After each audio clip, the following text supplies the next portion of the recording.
Stage پر روز معزز مبلغین حضرات، حفاظ کرام، علماء اعظام، میرے بزرگوں، نوجوان دوستوں، عزیز بچوں، پردانشی ماں بہنوں، السلام علیکم ورحمۃ اللہ وبرکاتہ۔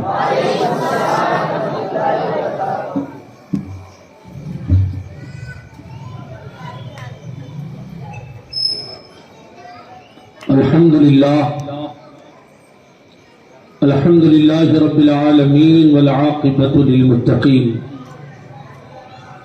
والصلاة والسلام علی سید الانبیاء والمرسلین وعلی آلہ واصحابہ الطیبین الطاہرین، اما بعد فاعوذ باللہ من الشیطان الرجیم، بسم اللہ الرحمن الرحیم، ان اولیاؤہ الا المتقون، صدق اللہ العلی العظیم وصدق رسولہ النبی الحبیب الکریم، ونحن علی ذلک لمن الشاہدین والشاکرین، والحمد للہ رب العالمین۔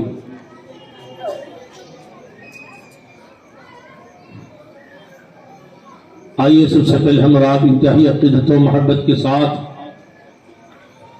اپنے آقا و مولا تاجدار مدینہ، راحت قلب و سینہ، جان عالم و جانی معروف فدا حضرت محمد رسول اللہ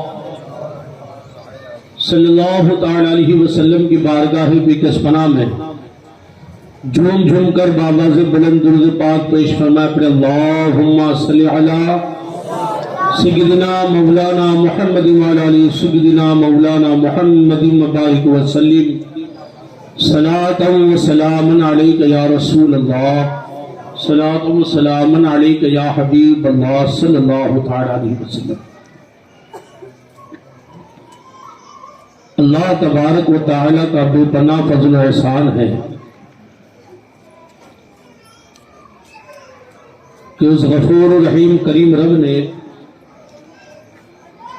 ہمیں سرکار غریب نواز رضی اللہ تعالیٰ عنہ کی محفل سجانے کی اور اس میں حاضری دینے کی سعادت عطا فرمائی۔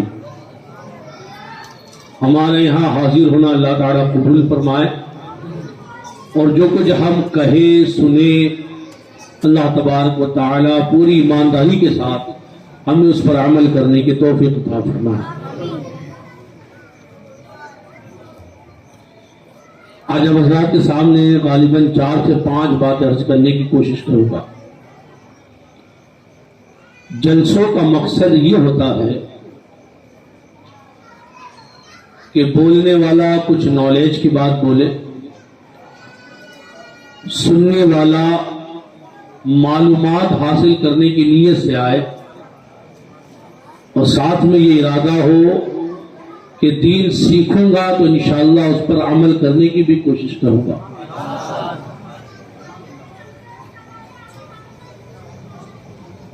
عموماً ہمارا یہ حال ہوتا ہے کہ اولیاء کرام کے جلسے ہیں، ان کی یاد کی محفل ہے، تو قصے سنیں گے، کرامت سنیں گے، اور بس۔ آپ کی معلومات کے لیے ذکر دوں کہ کسی بھی شخصیت کا کمال کرامت سے نہیں ہے۔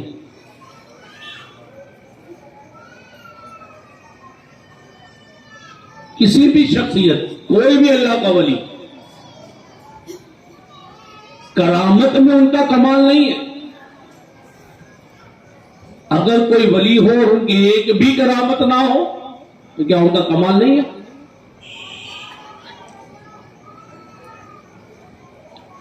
اولیاء کی زندگی اس لیے ہوتی ہے اور ان کی یاد کی محفلیں اس لیے سجائی جاتی ہے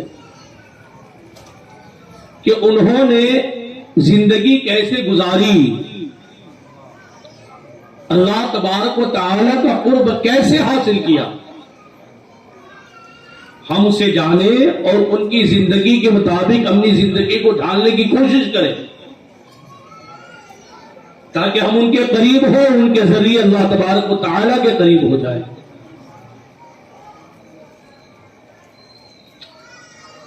سب سے پہلی بات، ہم اللہ کے ولی کی بارگاہ میں حاضر ہوئے ان کی محفل منانے کے لیے۔ ہم صورت میں تو ہیں، لیکن ہمارا عقیدہ ہے کہ ہم جن کی یاد منانے حاضر ہوئے ہیں وہ ہمیں ملاحظہ فرما رہے ہیں۔ یہ سمجھیے ہم بارگاہ غریب نواز میں حاضر ہیں۔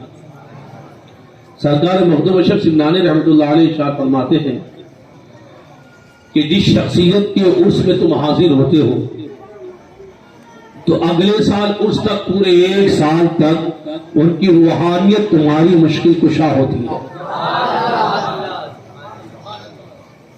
ہمیں امید ہے کہ آج ہم عرس غریب نواز میں حاضر ہوئے ہیں، آئندہ عرس تک سرکار غریب نواز ہمارے مشکل کشا رہے گا۔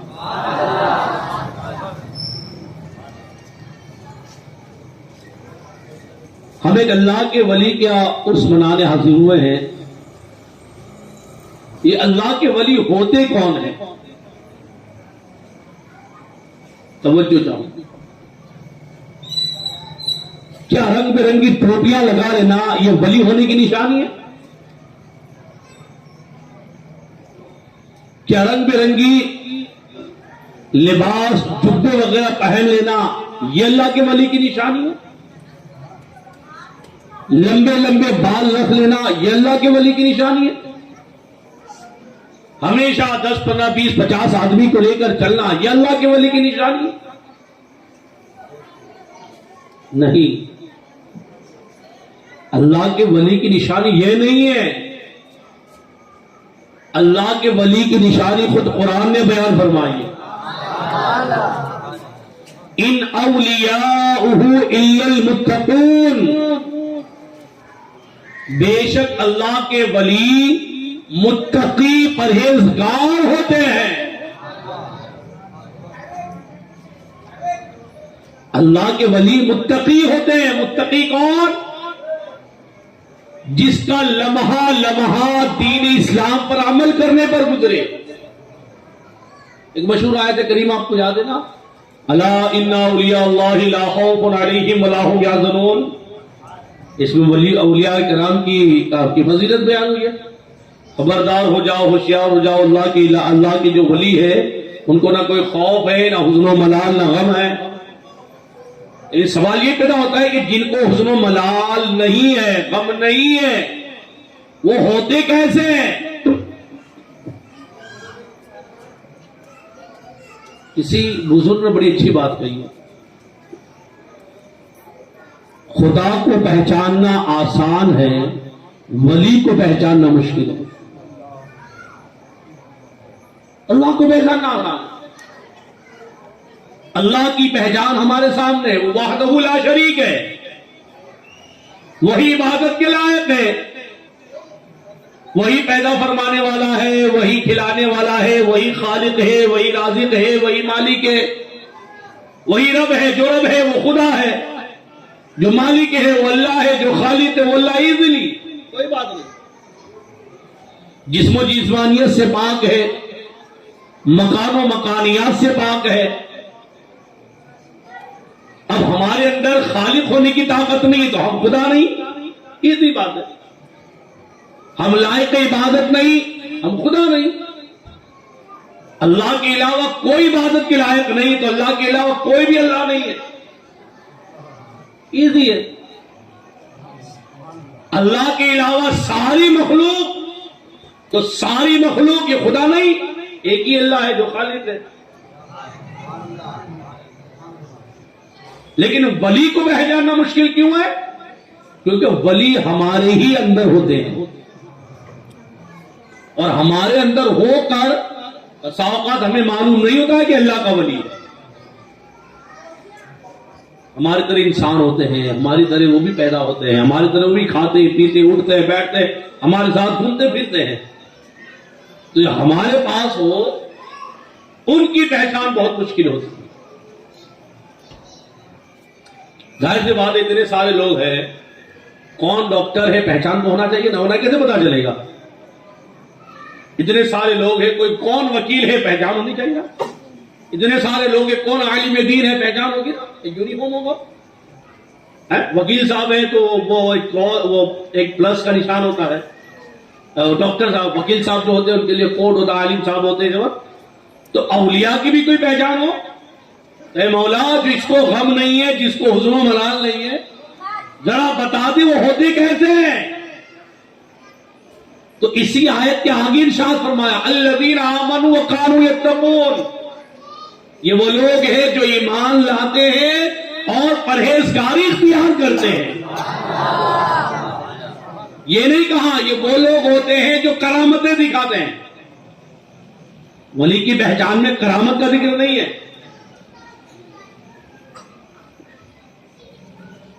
ولی کی پہچان میں ہوا میں اڑنا نہیں ہے کہ جو اڑتے ہیں ایسے سب قوم پہ ولی ہو جائیں گے.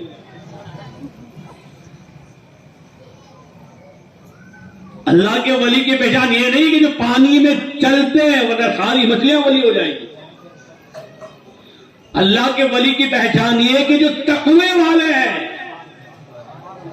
جن کی ایک وقت کی نماز نہیں چھوٹتی ہے، جن کے روزے نہیں چھوٹتے، جن کے فرائض نہیں چھوٹتے، جن کے واجبات نہیں چھوٹتے، جن کی سنتیں نہیں چھوٹتی. اب اگر کوئی دکان لے کر بیٹھا ہے لیکن نماز غائب ہے، سب ہو سکتا ہے، اللہ کا ولی نہیں ہو سکتا.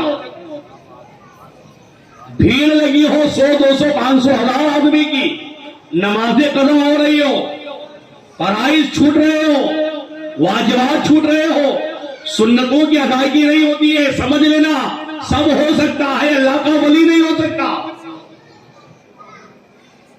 آپ کو سمجھانے کے لیے حضرت جنید بغدادی کا واقعہ سناتا ہوں، بات اور آسانی سے سمجھ میں آ جائے گی. حضرت جنید بغدادی رضی اللہ تعالیٰ عنہ کی بارگاہ میں ایک شخص مرید ہونے کی نیت سے آیا. آپ کی خانقاہ تھی. اللہ کا فضل و احسان ہے کہ سرکار جنید بغدادی کی بارگاہ میں حاضری کا شرف 33 فضیل حاصل ہوا. اللہ بار بار اس دیار کی حاضری نصیب فرماوے. ایک شخص آپ کی خانقاہ میں حاضر ہوا، پورے مکمل کئی مہینے رہا ہوا. آخر میں اس نے ارادہ بدل دیا کہ اب میں مرید نہیں ہوں، میں مرید نہیں ہوں گا، میں واپس چلا جاؤں. یہ بھی بڑی چیز ہے میاں. جب آپ کپڑا خریدنے جاتے ہو تو 10 دکانیں دیکھتے ہو، دام دیکھتے ہو، کوالٹی دیکھتے ہو، سب کچھ دیکھتے ہو. مکان دیکھنے جاتے ہو، سب کچھ ٹٹولتے ہو، علاقہ دیکھتے ہو، ویلیوشن دیکھتے ہو، ہر چیز دیکھتے ہو.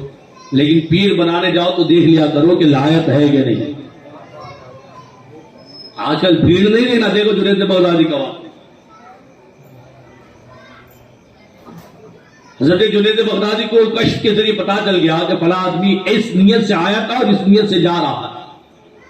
آپ نے اسے بلایا اور بلانے کے بعد اسے کہا تھا کہ کہاں جا رہے ہو؟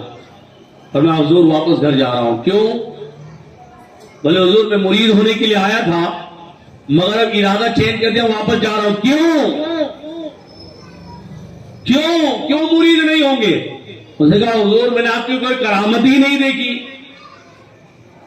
وہی ہماری جو سوچ ہے نا کہ ولی کرامت والا یعنی نشانی، تو اس نے بھی سوچا ہوگا کہ کرامت دیکھیں گے، جب ہم دیکھیں گے ہوا میں اڑیں گے جنید بغدادی ہاں ولی ہے. وہ آج کل وہ اجمیر کا ایک پاکھنڈی کا وہ گھوم رہا ہے نا، ایسا ہوا میں اڑاتا ہے اور بادام دے دیتا ہے، بس ولی مان لو، نماز پڑھے نہ پڑھے. پاکھنڈی ہے، ڈپلیکیٹ ہے، وہ بہت بڑا جادوگر ہے.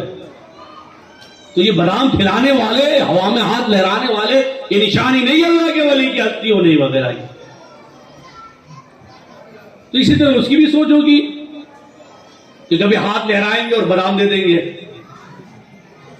سوچا ہوگا ایسے ہی. کبھی تو بادام ملی نہیں یہاں پر، چنے کھانے کو ملے ہیں.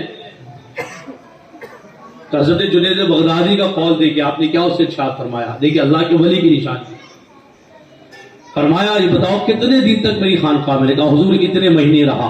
اچھا اتنے مہینے رہے. میری صبح دیکھی، میری شام دیکھی، میرا دوپہر دیکھا، میرا اٹھنا دیکھا، میرا بیٹھنا دیکھا، میری گفتار دیکھی، میری رفتار دیکھی، میرا کردار دیکھا. بڑے حضور سب دیکھا. صبح و شام آپ کی دیکھی، آپ کی مجلسوں میں حاضر ہوا، آپ کے دسترخوان پر حاضر ہوا، آپ کے در دولت قدے پر حاضر ہوا. فرمایا بتاؤ اتنے دنوں میں کبھی بھی تم نے میرا ایک قدم بھی شریعت کے خلاف دیکھا ہے؟ ایک قدم بھی؟ فرمایا حضور یہ تو نہیں دیکھا ہے. جو قدم اٹھتا ہے وہ شریعت کے مطابق، گفتار ہوتی ہے تو شریعت کے مطابق، رفتار ہوتی ہے تو شریعت کے مطابق، دسترخوان ہوتا ہے تو شریعت کے مطابق، صبح ہو رہی ہے تو شریعت کے مطابق، دوپہر ہو رہی ہے تو شریعت کے مطابق، شام ہو رہی ہے تو شریعت کے مطابق، حضور آپ کا اٹھنا ہو رہا ہے شریعت کے مطابق، بیٹھنا ہو رہا ہے شریعت کے مطابق، عبادت ہو رہی ہے شریعت کے مطابق، نصیحتیں ہو رہی ہیں شریعت کے مطابق. جنید بغدادی نے فرمایا کہ سب اللہ کے ولی کی سب سے بڑی نشانی یہ ہے کہ اس کا ایک ایک قدم شریعت کے مطابق ہو.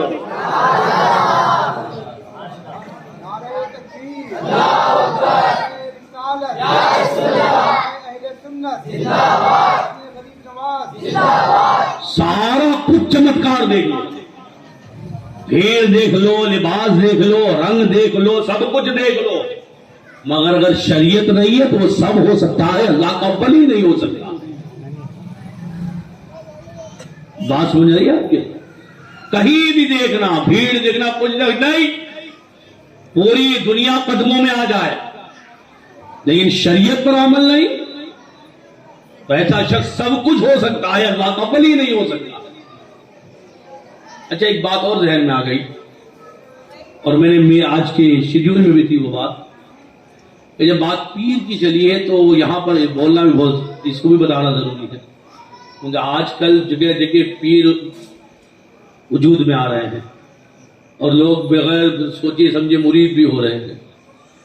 تو پیر کیسا ہونا چاہیے، شریعت نے کیا اس کے شرائط رکھے، اس کو بھی بیان کرنا ضروری ہے.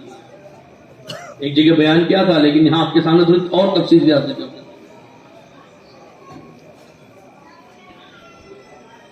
یہ بتائیے ڈاکٹر کے لیے کتنی تعلیم ہونا ضروری ہے؟ کیا کوئی 5 پڑھ کر ڈاکٹر بن سکتا ہے؟ 12 پڑھ کر ہو سکتا ہے؟ کم سے کم MBBS ہوگا تو چلو بیستان جیسی جگہ ہوگی، کہیں ہوگی تو کلینک کھول لے گا، ورنہ آگے تو اسپیشلسٹ ہوتے ہیں نا، MD ہوتے ہیں، نیورولوجسٹ ہوتے ہیں، ہے نا، اور طرح طرح کے بہت سارے ہوتے ہیں، الگ الگ اسپیشلسٹ ہوتے ہیں.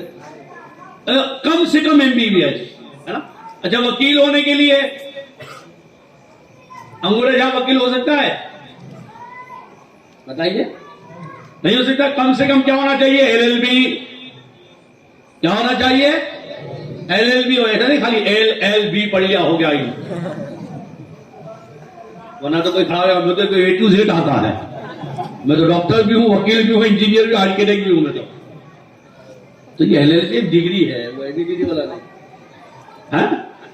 ہاں تو کہا یہ LLB کم سے کم ہونا چاہیے ہے.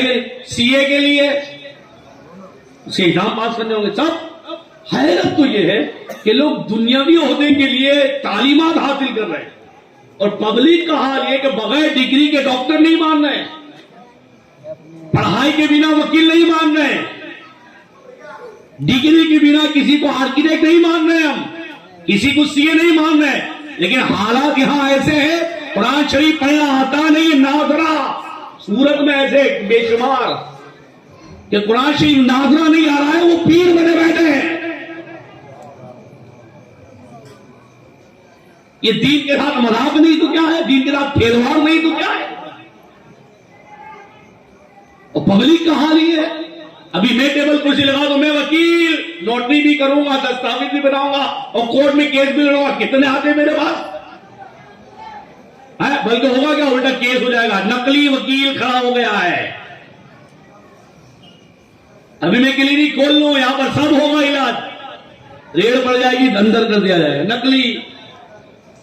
یہاں کچھ نہیں اور یہاں بھیڑ لگائی جا رہے ہیں، انگوٹھا چھاپ ہے، سب مرید ہونے جا رہے ہیں. جب چیک تو لو مرید ہونے کی شرطیں کتنی ہے، پہلے اس کی ڈگری تو چیک کر لو کہ یہ مرید و پیر بننے کے لائق ہے یا نہیں ہے. ورنہ حالت یہ ہوگی کہ جس وجہ سے آپ مرید ہونے گئے تھے وہ الٹا پڑ جائے گا. گئے تھے ہدایت پانے کے لیے، گمراہی میں مبتلا ہو جائے گا. وہ بھی بتاؤں گا آپ کو. جو شخص پیر بننا چاہے یا آدمی پیر بنانا چاہے تو 4 شرطیں دیکھ لے. 4. پہلا تو یہ دیکھ لے کہ وہ سنی صحیح العقیدہ ہے یا نہیں، کیونکہ سنی صحیح العقیدہ ہوئی ہدایت پر ہے، اور جب وہ سنی صحیح العقیدہ ہے ہی نہیں، خود بدمذہب ہے، آپ کو بھی بدمذہب بنا دے گا. خود گمراہ مرتد ہے، آپ کو بھی گمراہ مرتد بنا دے گا. تو پہلے یہ دیکھیے، آج کل کتنے میرے پاس لسٹ ہے جو دیوبندیوں کے پیچھے نماز پڑھ لے رہے ہیں، وہاں حرم میں جا رہے ہیں، وہاں غیر مقلدوں کے پیچھے نماز پڑھ لے رہے ہیں، سورت میں بدمذہبوں کے جنازوں میں شریک ہو رہے ہیں، ان کے نکاحوں میں شریک ہو رہے ہیں. تو ایسے لوگ سنی صحیح عقیدہ ہے، لاکھ چھٹی کر لے، مکمل سنی نہیں ہے. لاکھ 11ویں شریف کر لے، مکمل سنی نہیں ہے. آپ سلے کلی ہو جائیں گے، دودھ میں بھی نہ دہی میں بھی، جس کو کھڑی لینگویج میں کہتے ہیں. ہر وائٹ چیز دودھ نہیں ہوتی ہے نا، تو دودھ رکھیے، دہی نہیں رکھیے. دودھ میں بھی دہی میں بھی رہیں گے تو پھر کھٹا میٹھا ہو جائے گا. بات سمجھ آ رہی کہ نہیں ہے؟ سب سے پہلی شرط کیا ہونا چاہیے؟ ٹی ٹی ایس، ٹناٹن، تھوک بجا کر دیکھ لینا چاہیے. بات سمجھائے کہ نہیں تو پل پلا رہا تو آپ کو بھی پل پلا کر دے گا. پل پلا نہیں، ٹی ٹی ایس ہونا چاہیے. ہے جو میرے رسول کا نہیں وہ میرا کیسے ہو سکتا؟ تو سب سے پہلے دیکھیے کہ وہ سنی صحیح العقیدہ ہے یا نہیں. دوسری شرط یہ ہے کہ اس کا سلسلہ حضور علیہ الصلوۃ والسلام سے ملنا چاہیے، اور یہ دوسری شرط جو ہے وہ خلافت سے پوری ہوتی ہے. یا سلسلے مراد سلسلے نسب نہیں ہے، سلسلے خلافت، کہ اسے کہیں سے خلافت بھی ہے یا نہیں. خالی اعلان کر دیا کہ میں پیر، کیونکہ اگر خلافت نہیں ہوگی، نسبت اوپر تک نہیں ہوگی تو اوپر کا فیضان آپ تک نہیں مل پائے گا. ظاہر سی بات ہے، کنیکشن ہوگا تبھی نہ بلب جلے گا. ہم نے ہولڈر لگا دیا، گلوب لگا دیا اور پاور ہاؤس سے کنیکشن ہی نہیں دیا تو کہاں سے پاور آئے گا؟ اور ہم سب کا پاور ہاؤس کون ہے؟ مدینہ شریف. بولیے، ہمارا پاور ہاؤس، ہاں، وہاں سے پاور چلا تو مذہب اشرف پہنچتا ہے، وہاں سے پاور کربلا میں نظر آتا ہے، وہاں بغداد جاتا ہے، اجمیر جاتا ہے، کلیل جاتا ہے، دہلی جاتا ہے، کہ جوجا شریف، مالدہ شریف، بریلی شریف، دیوا شریف، احمد آباد، سورت آتا ہے. اب جیسا بلب ویسا رنگ نظر آتا ہے. پاور وہی، نجف اشرف میں پنجتنی رنگ نظر آ رہا ہے، کربلا میں سیادت کا رنگ نظر آ رہا ہے، بغداد میں قادری رنگ نظر آ رہا ہے، اجمیر میں چشتی رنگ نظر آ رہا ہے، اسوسا میں اشرفی رنگ نظر آ رہا ہے، دہلی میں نظامی رنگ نظر آ رہا ہے، کلیل میں صابری نظر آ رہا ہے، مالدہ شریف میں بارکاتی نظر آ رہا ہے، بریلی شریف میں رضوی رنگ نظر آ رہا ہے، احمد آباد شاہ عالم کی بارگاہ میں بخاری رنگ نظر آ رہا ہے، اور سورت میں آتا ہے تو نقش بندی رنگ نظر آتا ہے.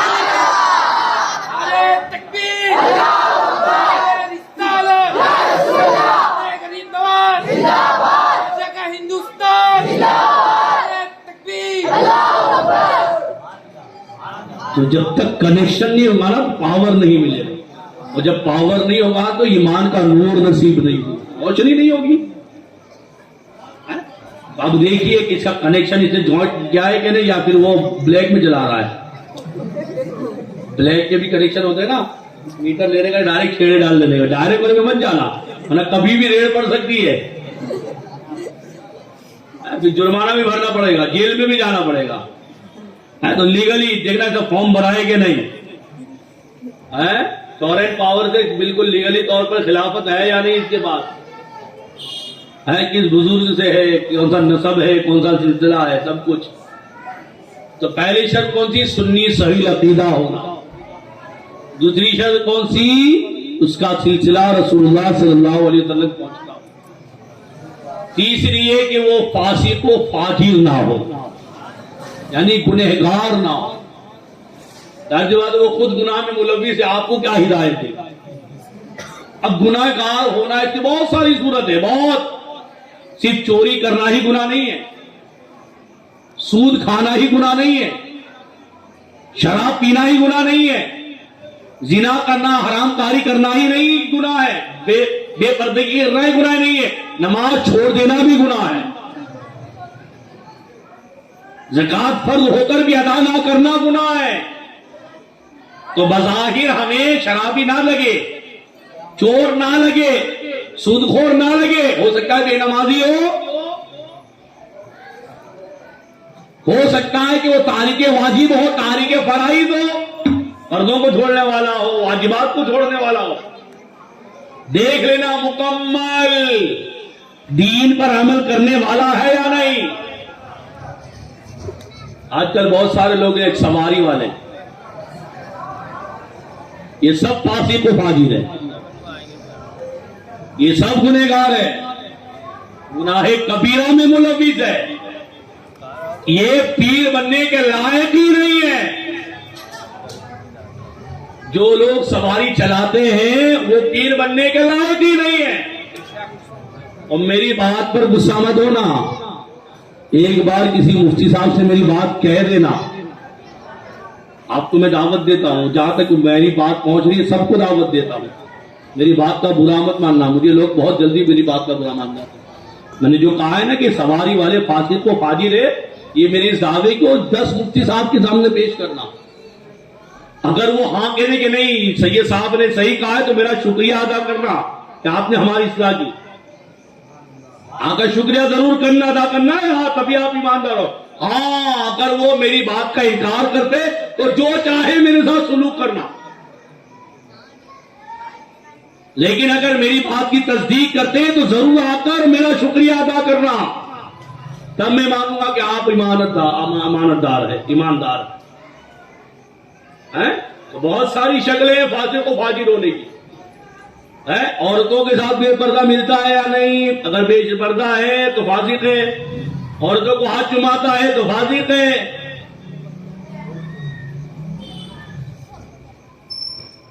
بات سمجھ آ رہی کہ نہیں؟ ہاں، تو پہلی شرط کون سی ہوئی؟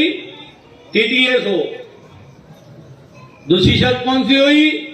اس کا سلسلہ آقا علیہ الصلوۃ والسلام سے ملتا ہو۔ تیسری کون سی ہوئی؟ فاسق و فاجر نہ ہو۔ چوتھی کون سی ہے؟ کم سے کم اتنا علم رکھتا ہو کہ اپنی ضروریات کے مسائل کتاب سے نکال سکے۔ آپ انگوٹھا چھاپ کو ڈاکٹر نہیں بنانے کہتے ہو، 10ویں پاس کو آپ ڈاکٹر نہیں بنانے کے لیے راضی ہو، 12ویں پاس والے کو آپ وکیل بنانا نہیں چاہتے ہو، تو یہ انگوٹھا چھاپ کو آپ کیسے پیر بنا لو گے؟ جاہلوں کو پیر بنائیں گے؟ ارے امام، ہم لوگ تو امام صاحب لوگ ہیں نا، ابھی ہمارا حال یہ کہ ہم مدرسے میں نہیں گئے، آپ ہم کو امام بناؤ گے؟ کیوں بھائی؟ آپ کے پاس امامت کا نالج ہی نہیں ہے، صحیح بات ہے، تو امامت کا نالج نہ ہو تو امامت کے لائق نہیں، اور اگر دین کا نالج نہ ہو تو پیر بننے کے لائق کیسے ہیں؟ لاجک سمجھو میاں۔ اور یہ بھی بڑا عجیب نکلا ہے، باپ پیر تو بیٹا بھی، ٹھیک ہے، تو باپ ڈاکٹر تو بیٹا بھی ڈاکٹر، وہاں نہیں، وہاں ڈگری چاہیے، نہیں تو اوندا سیدھا لگا دے گا، پتھری ہوگی پیٹ میں اور ٹانگ کاٹ ڈالے گا۔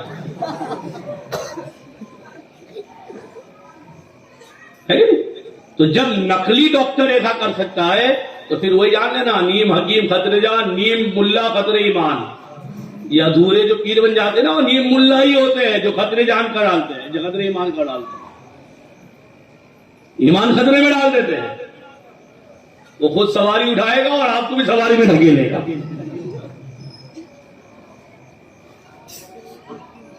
بات سمجھ آ رہی؟ میری بات، ساری بات آپ ریکارڈ کر رہے ہیں، میں بڑی ذمہ داری سے بول رہا ہوں، کسی کو کچھ بھی ہو، ایک نہیں 10 مفتی صاحب سے بولنا۔ یہ مسئلہ مفتی صاحب کے دربار کا ہے، چائے کی ٹپری پر بحث کرنے والا مسئلہ نہیں ہے، اور یہ جاہل گدی نشینوں کا بھی مسئلہ نہیں ہے، یہ پیر صاحب، یہ مفتی صاحب کے دارالفتہ کا مسئلہ ہے، وہاں پیش کرنا۔ غلط ہو تو جو چاہے میرے ساتھ کرنا، اور صحیح ہو تو شکریہ ادا کرنا ضرور. آپ نے اصلاح کر دی، معلومات دے دی. بار بار اس چیز کو کہہ رہا ہوں میں. اور جو لوگ اس لائق نہیں ہیں ان کی بھی اصلاح کریں کہ آپ چھوڑ دیں یہ سب مسئلے.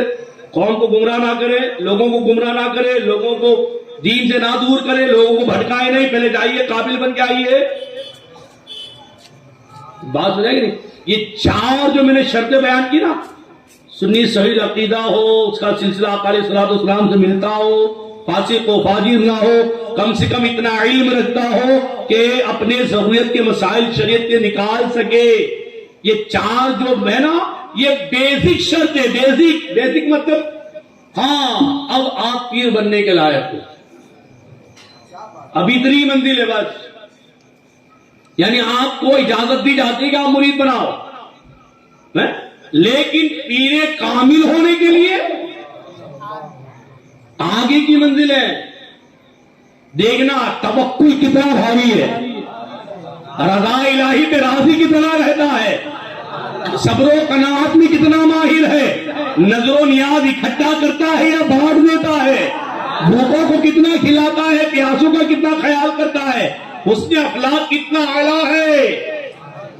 یہ جتنا اعلیٰ ہوگا پیر اتنا اعلیٰ ہوگا. بھیڑ سے پیر اعلی نہیں ہوتے. میں آپ کی معلومات کے لیے عرض کر رہا ہوں. یہ دل میں درد ہے کہ قوم بھٹک رہی ہے تو آپ کو معلومات دے رہا ہوں. کوئی برا نہ مانے میاں.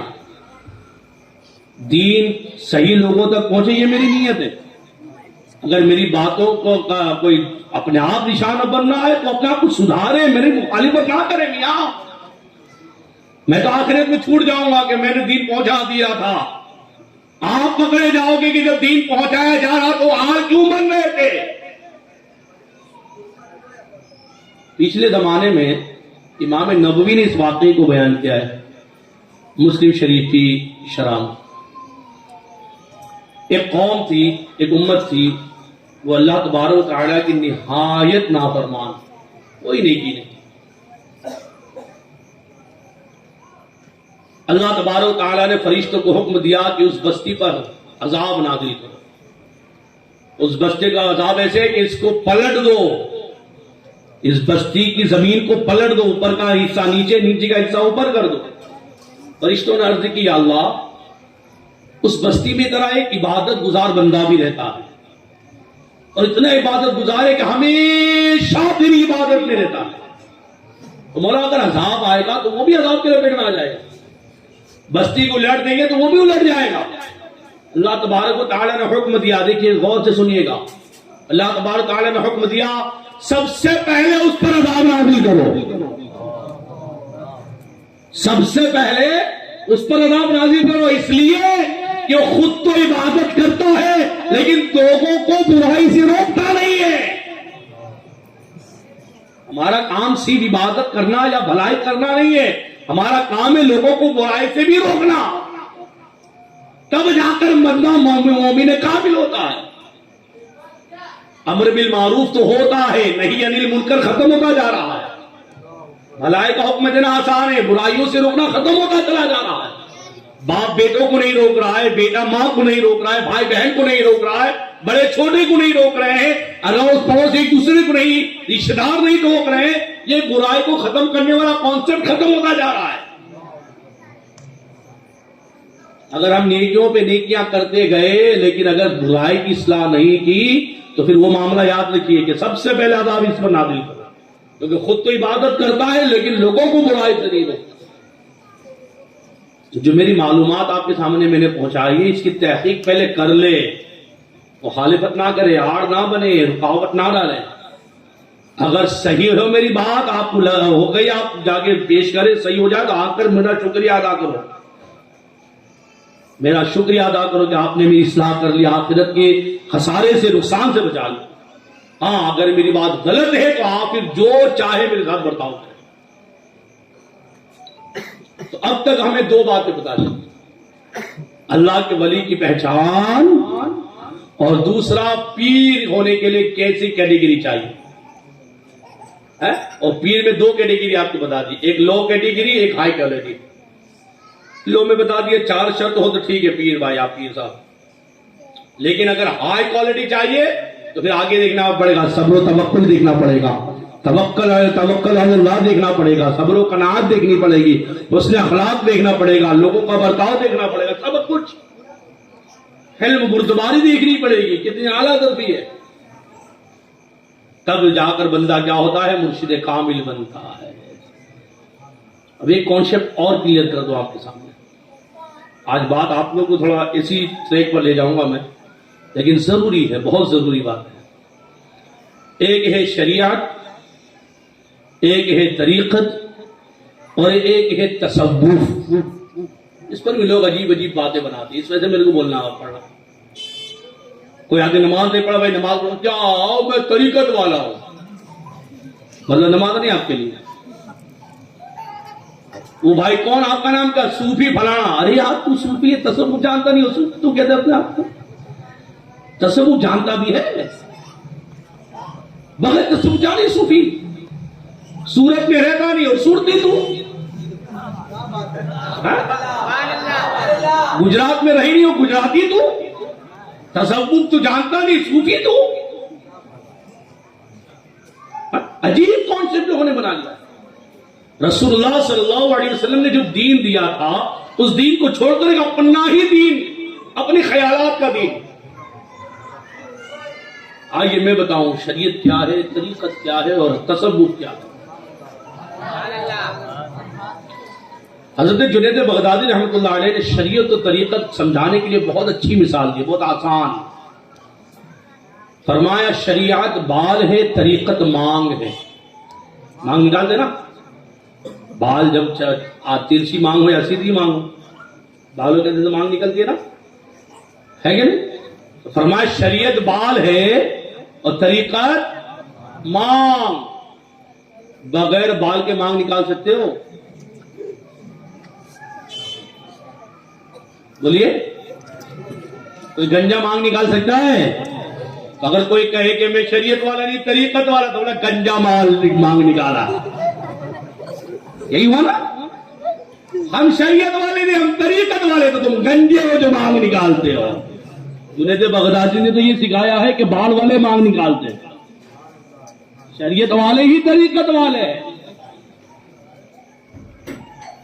اچھا کچھ لوگ یہ بھی کہتے ہیں کہ ہم شریعت کی منزل میں تھے، اب ترقی کر کے طریقت کی منزل میں چلے گئے، یعنی وہ منزل چھوٹ گئے، وہ تو زینا سمجھتے ہیں، یعنی سیڑھی سمجھتے کہ پہلا بغداد چھوٹا تو دوسرے قد دیا، جب دوسرے بغداد میں پہنچے پہلا بغداد چھوٹ گیا، پہلے مالے پہ پہنچے دوسرے مالے پہنچے پہلا مالا چھوٹ گیا۔ نہیں، شریعت و طریقت میں یہ تعلق نہیں ہے، شریعت و طریقت میں مانگ اور بال کا تعلق ہے کہ اگر مانگ موجود ہے تو بال بھی موجود ہوں گے۔ اگر آپ کو مانگ مل گئی ہے تو یہ مطلب نہیں کہ آپ کے بال چھوٹ گئے، اب طریقت کو پہنچ گئے تو شریعت چھوڑ دی، یہ نہیں ہو سکتا۔ اگر آپ طریقت کی منزل پر ہے، مطلب یہ ہے کہ شریعت کی منزل ساتھ ساتھ ہے۔ اب آئیے اور اس کے کانسیپٹ کو کلیئر ہوا، بڑی معلومات ہو رہی ہے، ریکارڈنگ ہو رہی ہے، اس سے اور بھی میں بول رہا ہوں کہ بہت آسانی سے لوگوں کو سمجھ میں آئے گا، جو سنے گا، جہاں جہاں سنے گا، جب سنے گا، بہت آسانی سے سمجھا رہا ہوں۔ میں اور کانسیپٹ کلیئر کر دوں شریعت و طریقت کا۔ علماء تو جانتے ہی ہے، وہ سب نے آیا ہے، جانکار لوگ سب جانتے ہیں، لیکن جو غلط فہمی میں مبتلا ہے ان کے لیے بات ہے۔ اچھا یہ بھی بتا دوں کہ لوگوں کے سوچنا کیا ہے طریقت کے بارے میں۔ ایک صاحب سے غالباً سے 4-5-7 سال پہلے بات ہوئی تھی، وہ مجھ پر کچھ سوالات لے کر آئے تھے، تو اسی طرح بات چلی، تو وہ کہ نہیں یہ شریعت ہے، نہیں یہ طریقت ہے، نہیں یہ طریقت میں آتا ہے، نہیں یہ طریقت۔ تو میں نے کہا بھائی آپ شریعت کتنی جانتے ہیں؟ خیر وہ اپنی بات ہے، لیکن جب انہوں نے طریقت بتایا، آپ بتائیے طریقت آپ کیا جانتے ہیں؟ تو کہنے لگا کہ حضرت جو آپ جمعہ میں جبہ پہنتے ہو نا، وہ طریقت ہے۔ جب بے علموں کے پیر بنو گے، مرید بنو گے نا، تو ایسی طریقت جانو گے، یہ بے علموں کا مرید ہونے کا نتیجہ۔ کسی نے رنگ برنگی ٹوپی کو طریقت سمجھ لیا، رنگ برنگی لباس کو طریقت سمجھ لیا، رنگ برنگی محفل کو طریقت سمجھ لیا، بھیڑ بھاڑ کو طریقت سمجھ لیا، عجیب عجیب حرکتوں کو طریقت سمجھ لیا۔ اب آپ کو بتاؤ ایک دم آسان لفظوں میں طریقت، شریعت و طریقت، شریعت طریقت دونوں۔ دو تین الفاظ بولوں گا، دو تین جہتوں سے آپ کو سمجھاؤں گا۔ پہلا یہ ہے کہ شریعت یہ تھیوری ہے اور طریقت پریکٹیکل ہے۔ تو پڑھے لکھے جان رہے ہو، اور آسان کرتا ہوں، شریعت نالج ہے اور طریقت پریکٹیکل ہے۔ شریعت علم ہے، اس علم پر عمل کرنے کو طریقت کہتے ہیں۔ کچھ نہیں دیا، بہت ایزی ہے۔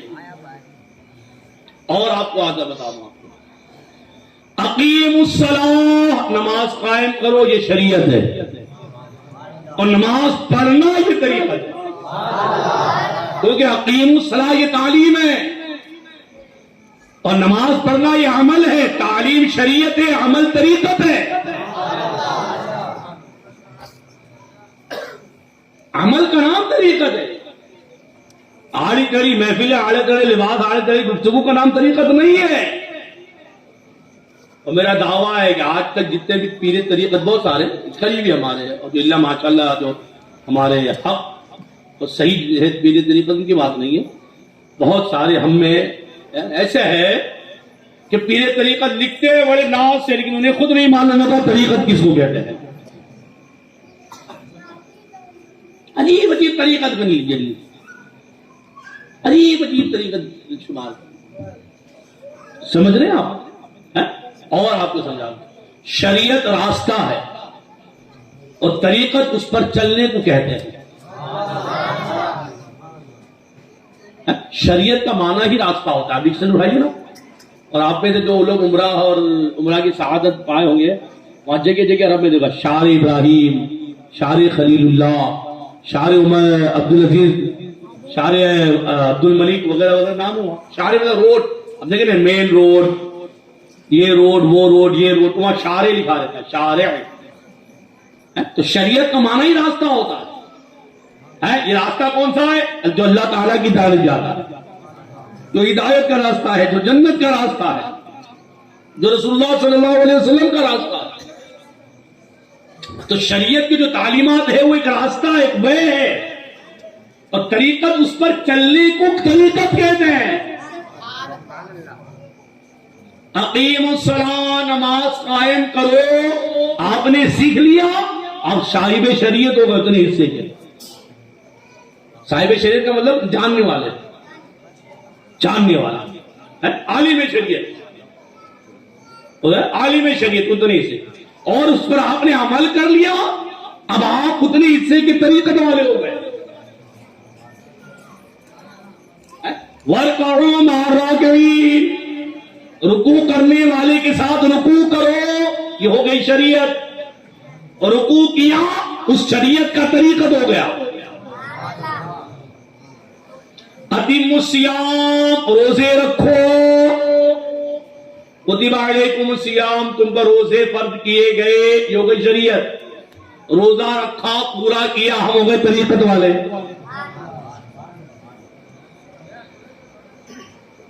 اتم الحج والعمرہ، حج اور عمرہ ادا کرو، یہ ہو گئی شریعت۔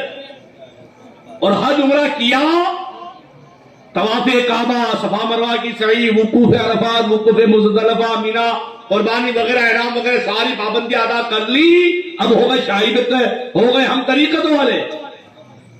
کتنا ٹیڑھا میڑا ہم جانتے ہو، طریقت کا معنی یہ ہے۔ وآتوا الزکاۃ، زکات ادا کرو، یہ ہو گئی شریعت، اور زکات ادا کرنا یہ ہو گئی طریقت۔ لباس کا نام طریقت نہیں ہے، اور اگر میں پیر طریقت ہوں، دیکھیے اب ایک اور سمجھا دوں، عالم شریعت اور پیر طریقت، اگر میں عالم شریعت ہوں تو لوگوں کو شریعت کا علم دوں، شریعت نے یہ سکھایا ہے، شریعت نے یہ حکم دیا ہے، شریعت نے یہ حکم دیا ہے، شریعت نے یہ حکم دیا، اور اگر پیر طریقت ہو، اس پر عمل کرو، اس پر عمل کرو، اس پر عمل کرو، اس پر عمل کرو۔ یہ بڑی آسانی، بڑی بات بول کے چلا گیا، آپ لوگ غور کریں۔ آپ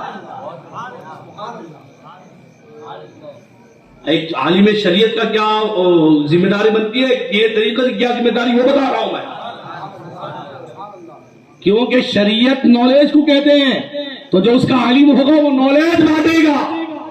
اور طریقت پریکٹیکل کو بولتے ہیں، جو پیر طریقت ہوگا وہ پریکٹیکل بانٹے گا. عالم یہ جانکار کو کہتے ہیں، طریقت یہ عمل کرنے والے کو کہتے ہیں. تو اگر آپ عالم ہیں تو علم بانٹیے، اور اگر آپ پیر طریقت ہے تو عمل بانٹیے.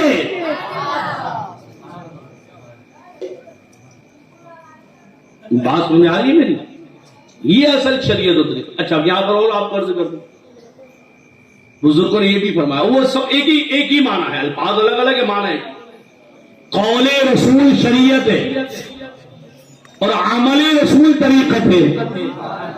بات ایک ہی ہے. حضور نے فرمایا اقیموا الصلاۃ، اور حضور نے نماز ادا فرمائی ہے.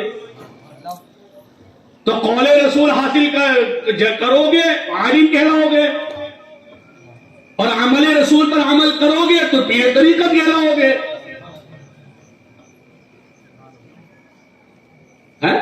اب آپ کو یہ بھی کلیئر ہو گیا یار، ایسا تو ہمارے ہر امام صاحب پیر طریقت ہے. اسی لیے بات ہے، پیر نہیں ہے لیکن طریقت والے تو ہیں. الحمدللہ علماء کا حال ہے کہ وہ عالم بھی ہے اور عامل بھی ہے.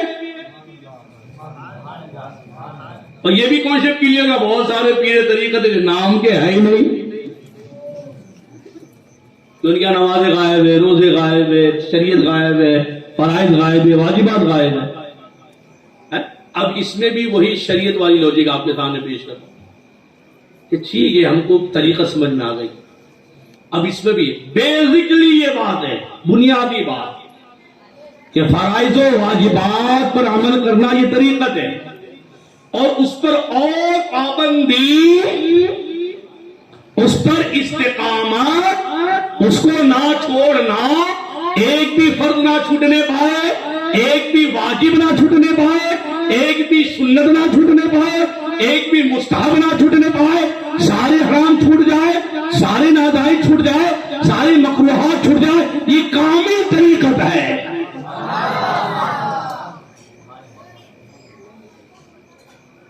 بات سمجھ آ رہی کہ نہیں؟ تین بات جب تک آپ کو سمجھائی، ایک ولی کسے کہتے ہیں، پیر کے شرائط کیا ہے، تیسرا شریعت اور طریقہ. اب ایک بچ جاتا ہے تصوف، اس کو بھی آپ سیکھ لیجیے، اور اگر ابھی نہیں سمجھ میں آیا تو ریکارڈنگ سنتے رہے گا بعد میں. تصوف بھی پریکٹیکل کو کہتے ہیں، مگر اس کا تعلق دل سے ہوتا ہے. حضور علیہ الصلوۃ والسلام کے ارشاد گرامی ہے کہ انسان کے جسم میں ایک گوشت کا لوتھڑا ہے، اگر وہ صحیح تو سب صحیح، وہ بگڑ گیا تو سب بگڑ گیا. اور وہ کیا ہے؟ دل. وہ کیا ہے؟ دل. سب سے پہلے یہی بگڑتا ہے، یہ بگڑے گا تو سب بگڑے گا. نماز نہیں پڑھنی ہے، یہ کون کہتا ہے؟ یہی کہتا ہے. روزے نہیں رکھنا، یہ کون کہتا ہے؟ یہی سے ہوتا ہے. ارادہ ہے، چلو آج جگار کھیلتے ہیں، یہ کون کہتا ہے؟ یہی کہتا ہے. لیکن اگر یہ سدھراؤ، نہیں جگار نہیں کھیلیں گے، یہی کہتا ہے. دارو نہیں پیئیں گے، یہی کہتا ہے. بیاج نہیں کھائیں گے، یہی کہا. تو جس کا یہ سدھرا ہے سب سدھر گیا ہے. تو تصوف میں اس کو سدھارنے کی کا کام ہوتا ہے. تصوف میں اس پر کنٹرول کرنا سکھایا جاتا ہے. تصوف بنا ہے صوف یا صافی سے. اگر صافی سے بنا ہے تو اس کا مطلب ہوگا صاف، کلیئر، صاف ستھرا. اور صوف اون کو کہتے ہیں. اصحاب صفہ جو ہوتے ہیں نا، اصحاب صفہ جو مسجد نبی شریف میں رہتے تھے، وہ اونی لباس پہنتے تھے.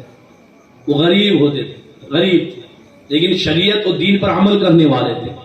وہ مضبوط طریقت والے تھے، وہ کامل طریقت والے تھے. ان کی طرف نسبت کرتے ہوئے اس علم کو علم تصوف کہا جاتا ہے. لیکن دونوں کا ایک ہی کام کیا ہے؟ دل سے حسد کو دور کیا جائے، دل سے کپٹ کو دور کیا جائے، دل سے جلن کو دور کیا جائے، دل سے دشمنی کو دور کیا جائے، دل سے برائی کو دور کیا جائے. بلکہ یہ کہہ لیجیے ایک ہی جملے میں، دل کو ما سوی اللہ سے خالی کیا جائے. اللہ تعالیٰ کے علاوہ اگر اس دل میں کوئی ہے تو اللہ اور اس کے رسول کی محبت بس. اگر آپ کا دل ایسا ہو گیا تو تو آپ کامل تصوف والے، اور جب آپ کا دل ایسا ہوا تو آپ صوفی، ورنہ کوفی۔ اب لمبے لمبے بال ہو، کچھ بھی ہو، لیکن جب مسجد یہ ایسا ہے، وہ ایسا ہے، یا ایسا کرتا ہے، ویسا، مولوی ایسے، مولوی ایسے، مولوی ایسے، کچھ نہ ہو، مولوی کی قبر رکھا ہے، صوفی نہیں ہے تو حسد والا ہے، تو کوفی نے صوفی نہیں ہے۔ اب تصوف کو لگ کر ایک بات اور عرض کر دو، اور بھی آپ کا کانسیپٹ کلیئر ہو جائے۔ یہی حضرت جنید بغدادی رضی اللہ عنہ، میرے استاد گرامی حضرت مفتی رضا الحق صاحب قبلہ، جن کے بعد میں نے بخاری شریف پڑھی ہے، انہوں نے اس قول کو ذکر کیا تھا، غالباً مجھے یاد آ رہا ہے کتاب میں بھی اس کو پڑھا ہوں میں۔ حضرت جنید بغدادی رضی اللہ تعالیٰ عنہ ارشاد فرماتے ہیں کہ علم شریعت کے بغیر علم تصوف میں مشغول ہونا زندیق بنا دیتا ہے، اور اعلیٰ حضرت نے اس کو فتاوی رضویہ میں بھی نقل کیا ہے، دیکھیے یاد ہے، اعلیٰ حضرت علیہ رحمۃ رضوان نے اس کو فتاوی رضویہ میں بھی نقل کیا ہے کہ بغیر علم شریعت سیکھے علم تصوف میں مشغول ہونا یہ زندیق، زندیق بولتے ہیں منافق کی قسم کو۔ اب شریعت کا علم کیا؟ حرام و حلال کا علم، فرائض و واجبات کا علم، سنت و مستحبات کا علم، جائز و ناجائز و مکروہات کا علم۔ یہ علم لیے کیا جائز ہے، کیا ناجائز ہے، کیا فرض ہے، کیا واجب ہے، کیا سنت ہے، کیا مستحب ہے، کیا مکروہ ہے، کیا جائز کیا ناجائز، اس سیکھے بنا اگر علم تصوف میں جائے گا تو پھر وہی کہے گا رنگ برنگی طریقت، پھر وہی ٹوپی کو طریقت بتائے گا، وہی جبے کو طریقت بتائے گا، وہی ہجوم کو طریقت بتائے گا، وہی لائٹنگ کو طریقت بتائے گا۔ اور ہم نے دیکھا ہے کہ ایسے لوگ زندیق ہو گئے ہیں، کیونکہ ایسے ہی لوگ بھی کہ ہمیں شریعت کی ضرورت نہیں، سمجھ جانا، جہاں کا شریعت کی ضرورت نہیں، زندیق، دین سے خارج۔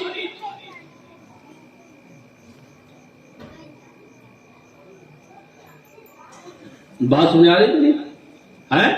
تو پہلی بات، ولی کسے کہتے ہیں، ولی کیوں، کون ہوتا ہے؟ پیر کی شرائط، شریعت و طریقت اور تصوف۔ اب آخر میں سرکار غریب نواز رضی اللہ تعالیٰ عنہ کا ایک قول پیش کر کے بات ختم کرتا ہے، یہ بڑا نصیحت آموز قول ہے آپ کا، میں نے اس کو جمعہ میں بیان کیا تھا، آپ کے سامنے ریپیٹ کر دے رہا ہوں۔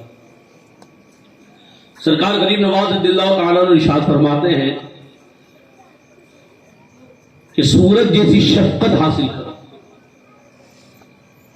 دریا جیسی سخاوت اور زمین جیسی عاجزی، اور میں اگر کسی میں یہ چیز نہیں ہے تو اللہ کا قرب نہیں پا سکتا۔ تو آپ سمجھیں گے کہ یہ سورج کی شفقت ہے، شفقت بولے تو نرمی، نرمی۔ اب آپ کہو گے سورج اور نرمی، سورج تو گرم ہوتا ہے، جلا ڈالتا ہے، تو اس کا معنی بیان کیا گیا ہے کہ سورج جیسی شفقت کا مطلب یہ ہے کہ سورج کا کام ہے روشنی دینا، کیونکہ جب سورج نکلتا ہے تبھی تو روشنی ہوتی ہے نا، کبھی اجالا ہوتا ہے، کبھی دن نکلتا ہے، نہیں تو رات ہوتی ہے، ابھی سورج نہیں تو اندھیرا ہے۔ اب یہ کام بلب نہیں کرے گا سورج جو کرتا ہے، کیوں؟ اس لیے کہ سورج جیسی شفقت حاصل کرو، مطلب یہ کہ جب سورج نکلتا ہے نا تو پھر امیر نہیں دیکھتا ہے، غریب نہیں دیکھتا ہے، حویلی اور جھوپڑی نہیں دیکھتا ہے، سب کے گھر میں اجالے دیتا ہے، سب کو روشنی بانٹتا ہے۔ بلب یہ ہے کہ جہاں جلاؤ گے وہیں روشنی ہوگی۔ اس کی شفقت عام نہیں ہے، سورج کی شفقت عام ہے، ساری دنیا کو روشن کرتا ہے، اور وہ اندھیرے کو بھی روشن کرتا ہے، ویرانی کو بھی روشن کرتا ہے، بستی کو بھی روشن کرتا ہے، کھیت کو بھی روشن کرتا ہے، جنگل کو بھی روشن کرتا ہے، میدان کو بھی روشن کرتا ہے، سب کو۔ تو اپنی نرمی سب کے لیے رکھو، صرف مطلب کہ یار کے ساتھ نرمی نہیں ہونا چاہیے، صرف امیروں کے ساتھ نرمی نہیں ہونا چاہیے، بلکہ صاحب اگر امیر آئے ان کے ساتھ نرمی سے پیش آؤ، غریب آئے ان کے ساتھ نرمی سے پیش آؤ، بنگلے والا آئے ان کے ساتھ نرمی سے پیش آؤ، جھوپڑی والا آئے اس کے ساتھ نرمی سے پیش آؤ۔ تو فرمایا اپنے اندر سورج جیسی شفقت پیدا کرو، اور دوسرا فرماتے ہیں کہ دریا جیسی سخاوت۔ اب دریا جیسی سخاوت کیا ہے؟ کبھی دریا کے کنارے چلے جائیے اور جگ بھر بھر کا پانی نکالیے، چلو 24 گھنٹے میں دریا سکھا ڈالوں گا، ایک آدمی، دو آدمی، پورے بستی والے چلا، دریا سوکھے گا؟ اس کی سخاوت بڑھتی جائے گی لیکن وہ بہتا چلا جائے گا، اور بہے گا بہے گا بہے گا، ایک دن سمندر میں مل جائے گا، لیکن اپنے اندر اس کے اندر کوئی کمی نہیں ہوگی۔ تم سخاوت کا دریا بن جاؤ، تمہارے مال میں کوئی کمی نہیں ہوگی، اور ایک دن یہ ہوگا کہ سخاوت کرتے کرتے رحمت الہی کے دریا سمندر میں مل جاؤ گے۔ تو اسی دریا سے ندی نکلتی ہے، اسی ندی سے نہریں نکلتی ہے، کہ سارے لوگ اپنی ضرورتیں پوری کرتے ہیں، تو اپنے آپ کے سخاوت دریا جیسی رہے۔ تیسا فرمایا زمین جیسی عاجزی اختیار کرو، اور زمین جیسی عاجزی کا کیا مطلب؟ زمین جھکی ہوئی ہے، عاجزی جھکنے کو کہتے ہیں، یا یہ ہے کہ زمین جو ہے وہ سب کے پیروں تلے رہتی ہے، لیکن اس کا مقام کیا ہے معلوم؟ اس کے اندر کیا کیا چیزیں ہے؟ یہ سونا اسی کے اندر ہے، چاندی اس کے اندر ہے، ہیرے اس کے اندر ہے، کھیت اس کے اندر ہے، پھول اس کے اوپر ہے، باغ اس کے اوپر ہے، پھل اس کے اوپر ہے، یہ پہاڑ اس کے اوپر ہے، پیڑ اس کے اوپر ہے، اور دریا ندی نالے سب اس کے اوپر ہے، سارا خزانہ۔ اگر زمین کا خزانہ اکٹھا کیا جائے نا تو کئی دنیا خریدی جا سکتی ہے۔ یہ آج جو اترا رہے نا، کوئی تیل پر اترا رہا ہے، کوئی سونے پر اترا رہا ہے، یہ سب زمین کا خزانہ ہے، یہ سب زمین کا خزانہ۔ اتنا سب خزانہ ہونے کے بعد عاجزی کا حال یہ کہ سب کے پیروں کے نیچے ہے۔ اے منصب والوں زمین سے سیکھو، اے عزت والوں زمین سے سیکھو، اے دولت والوں زمین سے سیکھو، اے خزانوں والوں زمین سے سیکھو۔ تمہارا منصب کم ہو جائے گا، تمہاری عزتیں کم پڑ جائے گی، تمہاری دولت کم پڑ جائے گی زمین کی دولت کے آگے۔ لیکن زمین کا حال یہ ہے کہ اس کی عاجزی دیکھو لوگوں کے پیروں کے نیچے رہتی ہے۔ لاکھ دولت ہو جائے، لاکھ شہرت ہو جائے، لاکھ عزت ہو جائے، عاجزی اختیار کرو گے اللہ تعالیٰ بلندی عطا فرمائے۔ اللہ تعالیٰ ہمیں دین کی صحیح سمجھ عطا فرمائے، اور ہم سب کو سرکار غریب نواز رضی اللہ تعالیٰ عنہ کی تعلیمات پر عمل کرنے کی توفیق عطا فرمائے۔ سرکار غریب نواز رضی اللہ تعالیٰ عنہ کے فیضان کرم سے اللہ تعالیٰ ہم تمام کو مالا مال فرماوے۔ آمین آمین بجاہ نبی الکریم صلی اللہ تعالیٰ علیہ وسلم۔ السلام علیکم ورحمۃ اللہ وبرکاتہ۔